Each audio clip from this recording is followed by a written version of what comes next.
Утре на прволигашката програма ќе бидат два надпревари од рамки на четвртото коло, а на кои три екипи ќе бараат прво сезонско славие.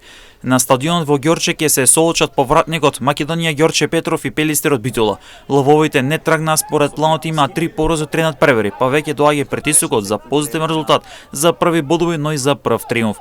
Пелистер од друга страна влезе во победнички ритам со две победи во низа и во победнички ритам ќе сака да триумфира и против лововите на гостински терен.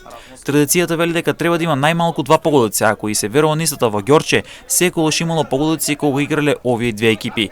Првото сезонско славие ќе се бара и во Кавадарци, каде ќе се соочат Тиквеш и Брејара Струмица, две екипи кои во првите три кола немаат триумф. Двете екипи имаат по два порази, едно реми и еден освоен бод. Тиквеш има предност според домашниот терен и поддршката од домашната публика, а пак Брејара Струмица после големото реми и освоениот бод со Вардар ќе има силен мотив доде по целиот плен во Кавадарци. Двата надпревари ќе започнат во 16 часот и 30 минути.